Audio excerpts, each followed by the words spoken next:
இந்த படத்துல எனக்கு ரொம்ப பிடிச்சிருந்தது அந்த ஐடியா தான். ஒரு பிச்சைக்காரனை கூட்டு வந்து பணக்காரனா மாத்தி பாக்குறது, செகண்ட் ஹாஃப்ல ஒரு பெரிய பணக்காரனை ஒரு நாள் பிச்சைக்காரனா வாழ வைக்கிறதுன்ற இந்த ஐடியா நல்லா இருந்துச்சு. ஆனா அதை எக்ஸிக்யூட் பண்ண விதமும் அதுக்கான ரைட்டிங்கும் ரொம்ப ரொம்ப வீக்கா இருந்துச்சு.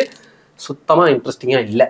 இதே கான்செப்டை தான் நம்ம பிச்சைக்காரன் படத்துல பார்த்துருப்போம். ஆனா அந்த படத்தோட நம்ம ரொம்பவே கனெக்ட் ஆயிருப்போம். அதுல வர ஒரு சீனுமே அவ்வளோ நல்லா இருக்கும், அவ்வளோ கிளாரிட்டியா எடுத்திருப்பாங்க. அந்த படம் போன நேரமே தெரியாம போச்சு. ஆனா அந்த மாதிரி இந்த படம் இல்லை. கான்செப்ட் வைஸ் பிச்சைக்காரனை எடுத்துக்கலாம். பட் ஆனா இந்த கான்செப்ட்ல பேசியிருந்தது ஒரு ஒரு பொலிட்டிக்கல் ட்ராமா இது. ஸோ இதுல பேசியிருக்க விஷயம் வேற, அந்த பிச்சைக்காரன் படத்தோட கதை வேற.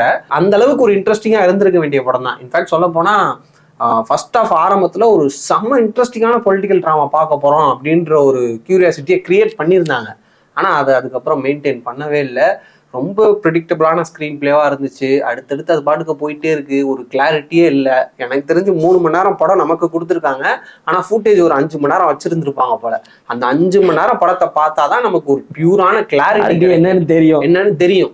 ஏன்னா லொக்கேஷன் வைஸே நம்மளுக்கு கிளாரிட்டி இல்லை. திடீர்னு இங்க இருக்காங்க, திடீர்னு மும்பைல இருக்காங்க, மும்பைல இருக்கிற திடீர்னு அவங்க ரிசார்ட்டுக்கு போறாரு. ஒரு மாதிரி செம்ம கன்ஃபியூசிங்கா ப்ரெசென்ட் பண்ணியிருந்தாங்க.